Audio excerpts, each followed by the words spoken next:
The Seahawks and Packers are both close to full strength heading into Sunday night's battle at Lumen Field.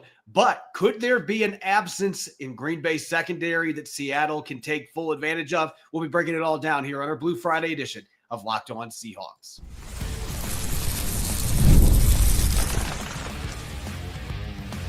You are Locked On Seahawks, your daily Seattle Seahawks podcast, part of the Locked On Podcast Network, your team every day. Greetings, 12. This is Corbin Smith, the host of the Locked On Seahawks podcast, your daily Seahawks podcast, part of the Locked On Podcast Network, your team every day. Glad to be joined here on Blue Friday by my co-host, Nick Lee, and a special thanks to all the 12s out there, whether you're tuning in from Lakewood, Washington, or Ida Grove, Iowa. Greatly appreciate each and every one of you for making Locked On Seahawks your first listen 5 days a week. Seahawks gearing up for a crucial Sunday night football matchup against the Green Bay Packers at Lumen Field. We'll be diving into the final injury reports for both teams. We've got our game plan for Seahawks victory, picks to click, and much more coming your way courtesy of our friends over at FanDuel. New customers can place a $5 bet, and you'll get started with $150 in bonus bets if you win your first $5 bet. Visit FanDuel.com to get started. Now for your lead story here on our Blue Friday edition of Locked On Seahawks. It might seem like we are playing a repeat from a week ago, but the biggest injury news for the Seattle Seahawks, it is leaning the same direction as it did this time last week. Running back Ken Walker III not practicing at all this week. Mike McDonald told reporters about 45 minutes ago that he did make progress this week, but it obviously was not enough for him to practice. He's listed as doubtful. Nick, no Seahawks this year have played when they have had a doubtful designation. And with the way that Zach Charbonnet ran the football last week in Arizona, I don't see any reason why it would even be smart for the Seahawks to throw Ken Walker out there if he isn't close to healthy right now. Well, yeah, this offense showed that, it could get by, nay, flourish with Zach Charbonnet back there. In fact, in some ways, you could argue that Charbonnet does fit better what Grubb and this offensive line want to and can do with this current personnel and scheme. So things accentuate his skill set in this offense. So certainly, Zach Charbonnet was Rudolph the Red-Nosed Reindeer, answered the call and led the team and led the sleigh last week. And I'm not sure if he wasn't allowed to play any reindeer games when he was growing up, but he sure as heck showed up when the team needed him, and he's going to have to do it again and lead that sleigh once again, this time through a probably a cold, wet night again here in Seattle on Sunday night. So, Zach Charbonnet, clearly is up to the task. And I think last week I was a bit more dramatic as far as what it meant if Ken Walker couldn't play. Then we all watched what unfolded with the Cardinals game. And wow, Zach Charbonnet, turns out he's a pretty darn good NFL running back. And it also helps to have some things working out in front of you with that offensive line. So they've shown that they can shoulder the absence of Ken Walker. Of course, you'd like to have all your options open for such a big game like this against a fellow playoff spot team right now. But Zach Charbonnet clearly is up to the task that the team has had of now a few weeks to pretty much prepare for Charbonnet and his skill set. I think that's going to be important. I think you're going to see a lot of what made them successful against the Cardinals and maybe add a few more wrinkles this week. Yeah, this is another team that likes to play aggressive defense, then they're going to bring some pressure. Got to believe that gap scheme. Now, I would think Green Bay is going to be much better equipped to handle those counter trays. I think the Seahawks are going to have to go some different routes with that gap scheme, mix some things up, make some adjustments, but I still think that's their best bet here. And Zach Charbonnet has scored 5 rushing touchdowns in his 3 starts in place of Ken Walker III, well over 200 rushing yards in those 3 games. So he's done a fantastic job when he has had to shoulder the load. And this is a guy that has the ability to be a workhorse back. And maybe this is why you draft 2 running backs early in 2 years in a row, because it is a position with high attrition. You got to make sure you have another capable bell cow that can come in and tote the rock 20 plus times. And Zach Charbonnet's shown he can do that. The rest of the injury report, Brady Russell's got a foot issue. He missed a couple games earlier last month. That looks like that's heading towards injured reserve territory to me. It seems like that is an injury that is going to be lingering. And Trey Brown out. But look, Trey Brown hasn't been in the starting lineup since like week 4. And Nehemiah Pritchett is going to be playing for him on special teams. So it doesn't seem like there's really any other significant losses on Seattle's injury report. The same cannot be said for Green Bay, however. And This is a shock. After talking to Locked On Packers host Peter Bukowski yesterday, he was convinced, and I was too, Jaire Alexander was going to be returning from a knee injury for this game. He returned to practice, full participant on Wednesday, full participant on Thursday. But then Matt LaFleur today said, look, he just wasn't up to speed enough to show that he's ready to play in a game. And so the Packers ruled out Jaire Alexander, and they also will be without Javon Bullard, their rookie slot defender from Georgia. Nick, this is a secondary that has been so good at eliminating big plays. And I don't think that it's suddenly going to be a defense that you can launch the ball downfield against. But when you look at what this means for them, being down their shutdown boundary corner and their best slot defender, they've had major issues when they have not had Javon Bullard playing in the slot. And the outside corners, particularly Eric Stokes, formerly of Georgia, have struggled, and they've gotten burned quite a bit. This seems like this could be very advantageous for Geno Smith and company. Well, of course, with the Seahawks being one of the more heavier pass teams in the league, having one of the best, talent groups at pass catchers, receivers and tight ends and running backs in the league, this certainly spells good news for the Seahawks. And Jaire Alexander, one of the better cornerbacks in the league, hasn't really been right since like late October.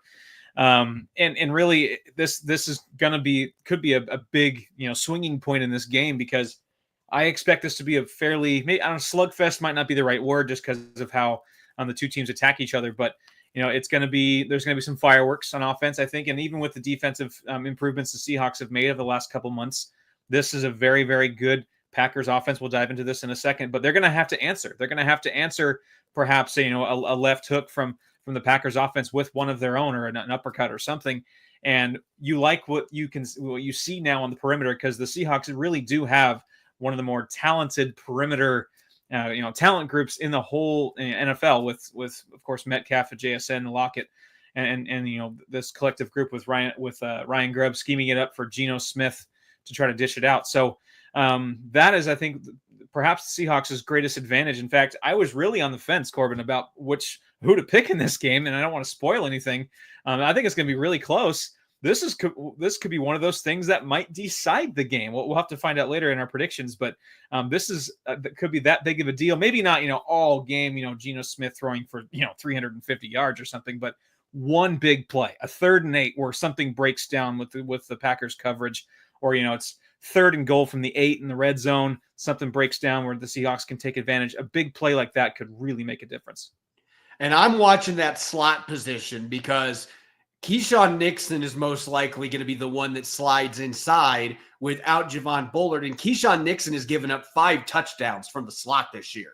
That's one of the worst marks in the NFL. He's given up a passer rating of 115. He's been quite a bit better when he's been outside, but Green Bay doesn't really have another option that they can slide into the slot.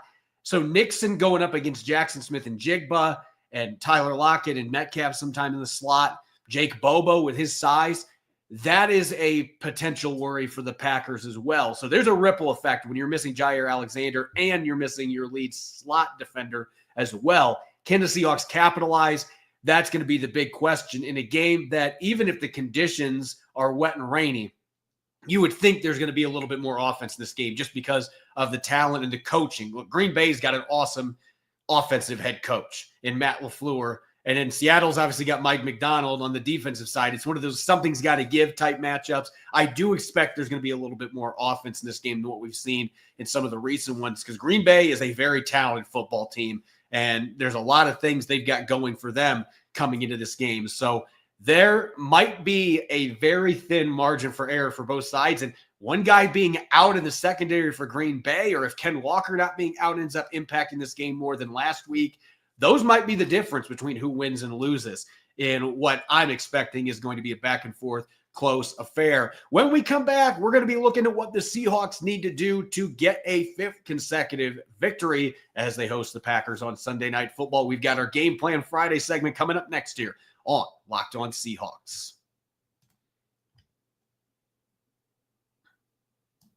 Prize Picks is America's #1 daily fantasy sports app with over 5 million active members, and it's the easiest, most exciting way to play daily fantasy sports. Unlike other apps, Prize Picks is just you against the numbers, and Prize Picks is the only real money daily fantasy platform that offers an injury insurance policy. Your lineups stay in play even if one of your players gets injured. Prize Picks also invented the flex play, which means you can still cash out even if your lineup isn't perfect. You can double your money even if one of your picks doesn't hit. If you think Justin Jefferson's going to get more than 83.5 receiving yards this week, or Lamar Jackson is going to score more than 2.5 combined touchdowns, you can cook up takes with your friends and win real money this football season when you and your crew run your game on Prize Picks. Download the Prize Picks app today and use the code LOCKEDONNFL and get $50 instantly when you play $5. That's a code LOCKEDONNFL on Prize Picks to get $50 instantly when you play $5. You don't even need to win to receive the $50 bonus. It's guaranteed. Prize Picks, run your game. This episode's also brought your way by Omaha Steaks. Nothing delivers comfort and joy this holiday season quite like the unrivaled quality and taste of Omaha Steaks. This year, skip the holiday hustle and bustle and save 50% off gourmet gifts site-wide at omahasteaks.com. Plus, get a $30 reward card when you shop early and score an extra $30 off with the promo code NFL. With 5 generations of experience, Omaha Steaks consistently delivers the world's best steak experience, and the gifting experts at Omaha Steaks have made it easy to deliver the perfect gift with thoughtfully curated gift packages starting at $89.99. From legendary steaks to mouth-watering desserts and more, save 50% off site-wide at omahasteaks.com. Plus, our listeners get an extra $30 off the promo code NFL and a $30 reward card when you shop early. That's 50% off at omahasteaks.com and an extra $30 off with the promo code NFL. Minimum purchase may apply. Welcome back to the Blue Friday edition of Locked On Seahawks. This is your host, Corbin Smith. Glad to be joined on today's show by my co-host, Nick Lee. And a special thanks to all the 12s who are listening in. Thank you, as always, for making Locked On Seahawks your first listen 5 days a week. We greatly appreciate it. We've got a monster game coming up on Sunday night at Lumen Field. Seahawks and Packers battling for the first time since 2021. It feels like it's been longer than that. Like, it feels like it's been a decade since these teams played, which is crazy because in the 2010s, they pretty much played every year. There were so many iconic games during that span. Aaron Rodgers versus Russell Wilson, Pete Carroll versus Mike McCarthy, and all the other great players on both teams. Tons of great playoff games in that span as well. So it's exciting to see this reunion rekindled with a lot of new characters, both on the sidelines and on the field. Nick, let's get to our weekly Game Plan Friday segment. What the Seahawks need to do to win this football game. And let's start on the offensive side of the football. And I know that you normally are kind of on the fence when it comes to going for it on 4th down. I know Dan Campbell is somebody like, if I was coaching, I wouldn't necessarily be that way. But in this game, you can make an argument that Mike McDonald should maybe try to emulate Dan Campbell a little bit against this opponent. All right. Well, the Packers are tied for the NFL lead in 4th down conversions allowed, which does not help if you've played the Lions twice, the Fighting Dan Campbells. That might inflate those numbers a little bit. But, you know, it calls to mind perhaps, or, you know, makes you think, should the Seahawks be more aggressive? And, you know, they also are, you know, fairly down there in red zone, you know, percentage allowed. This defense has given up some, you know, when there's a big play, big 3rd down, big 4th down, the Green Bay Packers defense has been had. And this is a chance for the Seahawks to perhaps, you know, if it's 4th and 2, heck, even maybe 4th and 3 inside the 30-yard line of the Packers, maybe they don't settle for the field goal. Maybe they be aggressive and try to get that 1st down to turn 3 into 7, because a game like this, where you saw what the Rams won on Thursday night, which puts a little more heat on the, you know, behind the Seahawks. If they drop this game, the pressure amps up tenfold. You got to be aggressive. You got to have this game at home, you know, prime time game. Maybe roll the dice a few times, and, you know, certainly if the game is going a certain way where it's maybe looking like something of a shootout, you don't want to settle for 3. And I think being aggressive on 4th downs, or even just aggressive on short yardage situations at all. One of my favorite things to do on Madden, in fact, sometimes I do it on purpose, Corbin, is I have like a big run. I actually go out of bounds like to make it 2nd and inches on purpose. so then I can do a bomb, a bomb 4 verts play on 2nd and inches, something like that, where I don't know that that's realistic. No, but I'm saying, if you find yourself in a 2nd and short, take that shot, take those short yardage shots, be aggressive on short yardage situations and 4th downs, because this Green Bay defense has been had in those situations. And part of that is in the middle of this defense. I always like to play find the rat on the defense and the opposing defense. Isaiah McDuffie, the linebacker, one of the worst coverage grades of linebackers in the NFL right now. He's allowed the 2nd most touchdowns in coverage among linebackers and 7th most passing yards. Target him over the middle. It's not like the Seahawks don't have talent that they can either slot in at receiver with JSN or at tight end with Noah Fant and AJ Barner. They have the guys in there to take advantage of a weak, underbelly coverage. With the injuries as well, it's not like the Seahawks or the Packers have this ironclad defensive secondary either. I think there will be some opportunities over the middle of the field, especially at linebacker. The middle of the field, to me, is the biggest Achilles heel for this Green Bay defense, and you have seen it all year long. Even Will Levis completed 7 out of 8 passes for a touchdown in the middle of the field against the Green Bay Packers earlier this year. Anthony Richardson, before he got benched, went 5 for 6 attacking the middle of the field. Like, this team has chronically been terrible covering intermediate routes in particular in the middle of the field, those in-breaking routes. A couple weeks ago, that Thursday night game, Jared Goff went 14 for 17 for 152 yards and 2 touchdowns, just carved up the Green Bay Packers in the middle of the field. And I look at Green Bay's injury situation. I mentioned the slot. Keyshawn Nixon is going to be the one that's going to be stepping in there. Jackson Smith-Njigba, there should be no doubt in my mind that he should get at least 12 to 14 targets in this game. I am pepper in the middle of the field with him, and I'm letting him create after the catch. And I view it kind of like the run game, where the run game can suck defenders up. I think you can suck defenders up and change the way the Packers are playing their coverages if you are killing them with those inside, in-breaking routes in the middle. And that's where you can get that pop play to DK Metcalf or to Tyler Lockett over the top that Green Bay has not given up very many of this year. So I kind of view it as an establishing the run type thing, except in this case, I'm establishing the middle of the field, throwing the football. And I think with the injuries and the fact that the linebackers have not covered well, getting Edgerrin Cooper back is going to help Green Bay quite a bit because of his athleticism. But still, this has been a group that has been ripe to get attacked in the middle of the field. And Geno Smith has historically been really good on those throws. I think that this caters well for Seattle to be able to take advantage of their personnel against what Green Bay is going to be bringing out there on offense. 100%. Also with, Zach Charbonnet being in there, He's typically been kind of a 3rd down back, perhaps. Mix in those, quote, yellow plays, those plays that kind of make the defense turn and run a different direction or pause or maybe get caught flat-footed, a screen, a draw. Maybe not do a draw on 2nd and 4 or something like that, with the situations that call for it. But Zach Charbonnet can definitely do some damage in the draw and screen game. It doesn't have to just be running backs too. You can get creative. Jackson Smith-Njigba, like you said, working in some screens, some bubble screens, some quick targets, getting him out in space. I think those things, getting this defense, which all of a sudden is pretty banged up and maybe a tad under inexperienced, getting them kind of thinking flat-footed or caught off guard. I think that would be changing up the pace of the attack with some of those yellow plays, quote. And I think tight end screens could work well in this game because of the linebacker issues that Green Bay has had and the fact that they are a team on 3rd down that blitzes quite a bit. I think you can mix in some tight end screens. Might be a good way to get Noah Fant and his athleticism involved in this football game. But Green Bay has been one of the worst teams in the league defending the screen all year long, as well as the middle of the field.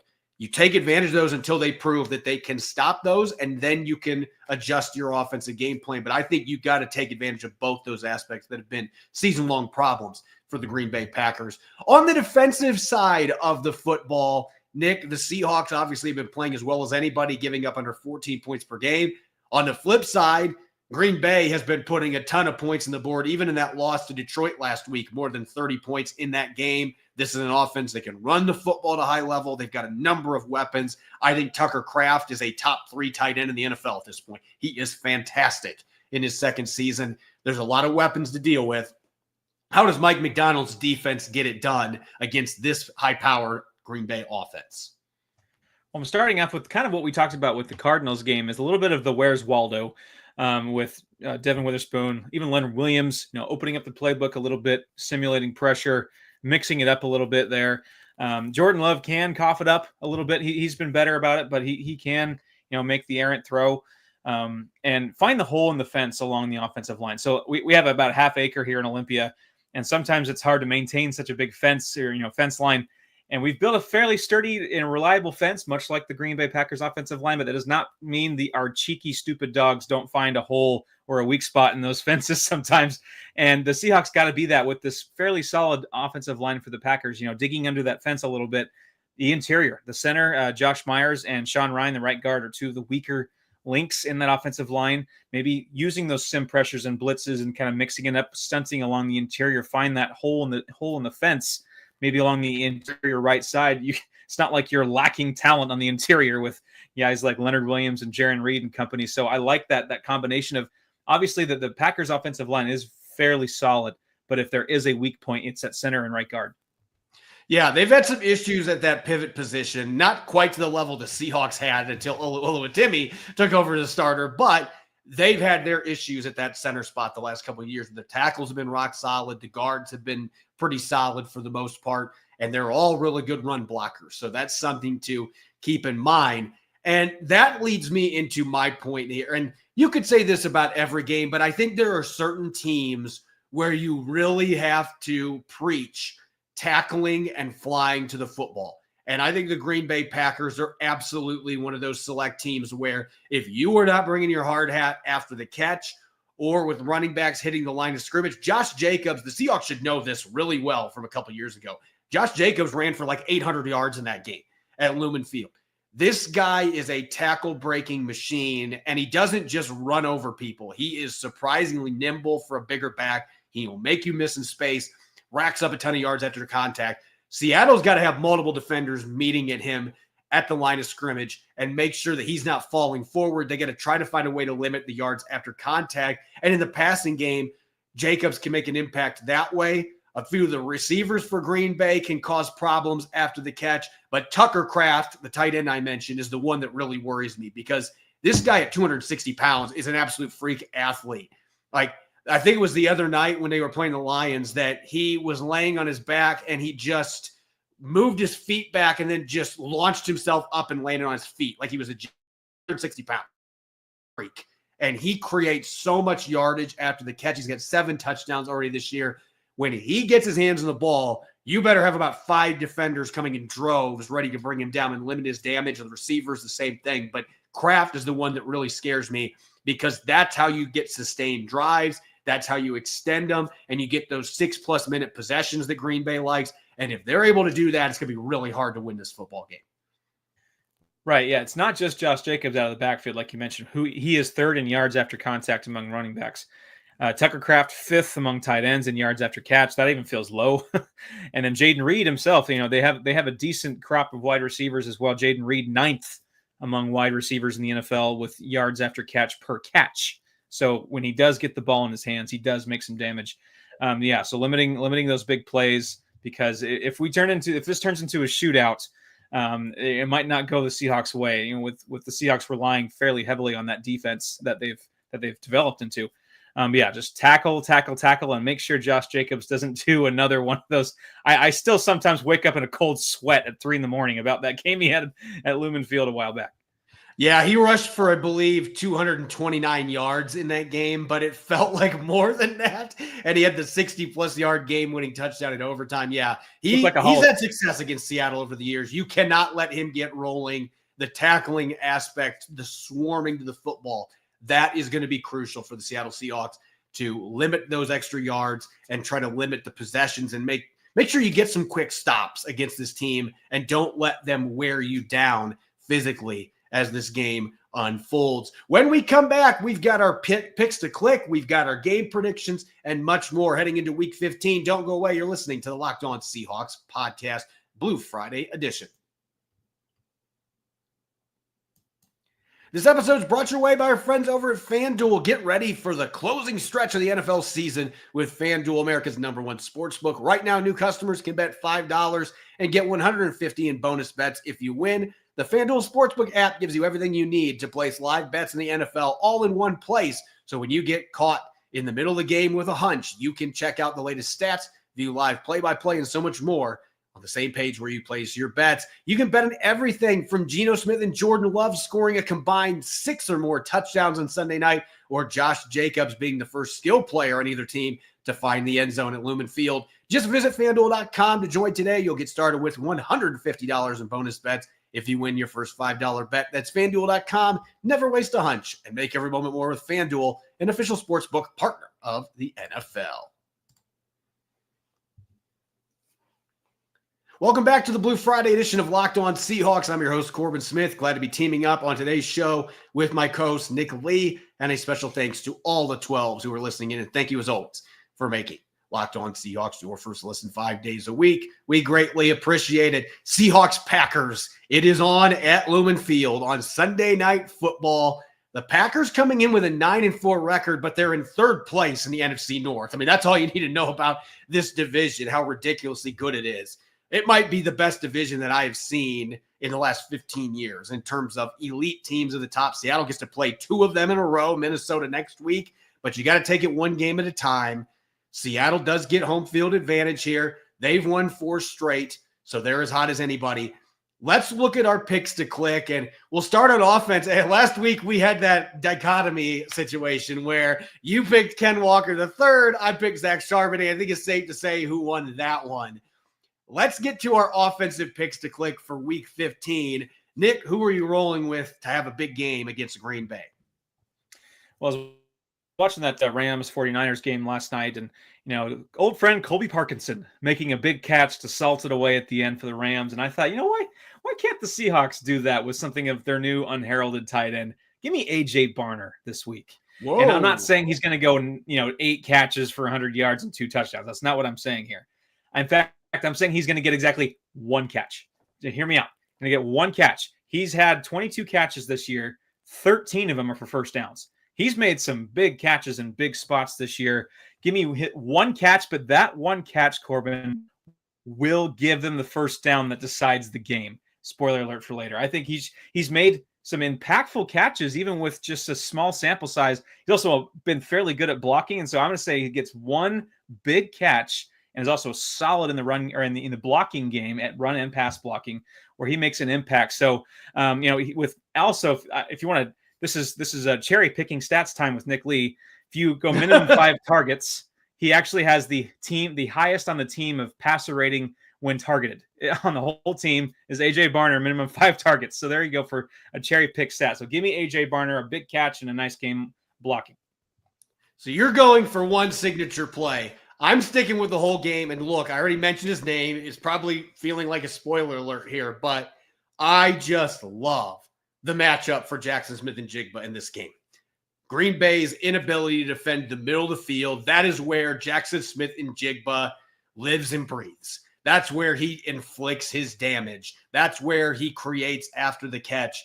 And going against Keyshawn Nixon, who I don't think is a bad football player, but I think the slot is not necessarily a great fit for him, especially against a guy like Jackson Smith and Jigba, who's now in the top 10 in receptions and receiving yards in the NFL this year. And he's done so much of that damage from the slot. I think JSN goes for 100-plus yards and 2 touchdowns in this game. I think Geno Smith is going to be feeding him. I think he's going to be looking for him in the red zone. I just think that this kid has ascended to being a top 10 caliber receiver. I think he is the number 1 receiver for the Seahawks at this point. It's really 1A, 1B because DK is still that kind of a talent. But Jackson Smith and Jigba in this game, I just feel like the opponent, Green Bay may make the adjustments they need to try to mitigate him, but that's just going to open things up for other people in the passing game. And I think they really want to avoid DK taking the top off of the defense. I just think this is a matchup that is going to be a big one for Jackson Smith and Jigba, who's had such an impressive past month. I think he builds off it with another big game in prime time in front of a national audience. Maybe he's not well known outside of the Pacific Northwest. This is his chance to kind of show the rest of the NFL, hey, I've arrived. I'm one of the best receivers in the league. Let's go to the defensive side of the football. And it's interesting because the player that you ended up picking was actually somebody that I considered because he's going up against one of his former teams. It's odd saying that Jaire Reed had former teams when he spent most of his career in Seattle, but one of his former teams is the Packers. And you mentioned that interior O-line maybe being the hole in the fence. Maybe Jaire Reed is like your dogs and he finds that hole in the fence. Yeah, he would be like my golden doodle. and yes, I'm picking Jaire Reed to have a good game. He actually, if you look at the Pro Football Focus, game log, game by game, Jaire Reed turned in the best game of his season this season against the Cardinals last week. And of course, Leonard Williams, I debated perhaps picking Leonard Williams. That felt like a little too low-hanging fruit because he's just on fire. He should get his. But yeah, like I mentioned, the weakness of the offensive line does kind of favor Jaire Reed in that same spot. So maybe a big sack, maybe heck, even a big, gets his hand in there and bats a pass down when he gets in the backfield, big tackle for loss, something of that nature. But I think Jaire Reed is going to have his say in this game. And I'm going to go with our old trusty friend, Uchenna Nwosu, in his second game back. It was just key. Just get through the first game back. No more injuries. Let's get through that game with a smaller workload. I don't think that they're going to unleash him with a full workload yet, nor do I think they have to with the depth and the talent that the Seahawks have at the edge rusher position. But I look at Green Bay's tackles. They've been really solid this year protecting Jordan Love. But Rasheed Walker and Zach Tom are both more than vulnerable when it comes to power rushers. I think Uchenna Nwosu's ability to win with power and turn speed into power, coupled with his underrated quickness, is going to cause problems. I think he'll play on both sides of the line. I think it's going to cause issues for both these tackles. I think Nwosu gets his first sack of the year, and I'm going to say 3 quarterback hits on Jordan Love. I think he's going to be fired up to play in front of the 12s again. It's been a long time since he got to play in front of them. I think he is going to be rejuvenated, so to speak, and I'm looking to him to have a big game against Green Bay's pretty good offensive line, but I think he's going to feed off the crowd, and you're going to see Uchenna Nwosu return back to his 2022 form when he was a Pro Bowl alternate and got a vote as an all-pro candidate. Okay, Nick, let's real quick get to our predictions. And yes, you've kind of spoiled what your pick is about 6 times on this show. You couldn't help it, but how much are the Seahawks winning by in your prediction? Well, that's the thing is, first of all, first Sunday night football game in Seattle since 2020. Are you kidding me? That's wild. And I think that the Seahawks fans, the players, coaches, they're not going to let this opportunity, pass them by. And, this would be a statement win. Seahawks are home dogs. So that could be, a motivational factor. I think this defensive turnaround is a real thing. And I think the Packers are going to find out. They're going to get theirs. They're a very talented team, but I think this defense is going to hold up to a very stiff test. I'm going to go very specific here for the ending of the game. Here you go. I think that the Seahawks are going to block a Packers field goal to try to win the game inside 2 minutes, but then the Packers have enough timeouts where it can't be kneel downs. So then they have to go to perhaps a third down pass to seal the deal on a first down, and that is where they find A.J. Barner to seal the 1-point victory, 24-23 Seahawks in a thrilling Sunday night affair. I'm not going to go quite as specific as you because I haven't thought about what the end of the game is going to look like. But I think Seattle is going to be able to move the football in this game, particularly through the air. You have to always keep an eye on where Xavier McKinney is at because he got 7 picks this year. The guy is a ball hawk. So you got to know where he is at all times. But Jaire Alexander not playing creates a big problem for Green Bay. Who are you going to put against DK Metcalf? He's too fast for Eric Stokes. And Valentine is not a speedster either. Neither one of these guys is big. I don't know who's going to defend DK. And then you've got your issue in the slot with Rayshon Nixon going up against Jack Smith and Jigba. Nixon's given up 5 touchdowns this year in the slot. I just think JSN is going to have all the opportunities in the world to make a difference in this game. And really the X factor, can Seattle run the ball on Green Bay? If they're able to do that, maybe this game ends up going a little differently even than we're anticipating. But I think there's going to be offense. I think the Packers are going to get their points. But the Seahawks are going to have one more stop than what Green Bay gets in this game. So I'm going a little higher scoring. I'm going 31-27 Seahawks. You've got 24-23 Seahawks. We'll see if Seattle is able to keep this win streak rolling. This is certainly going to be one of the toughest games they've had all year. Green Bay's playing really well, even in that loss last week at Detroit.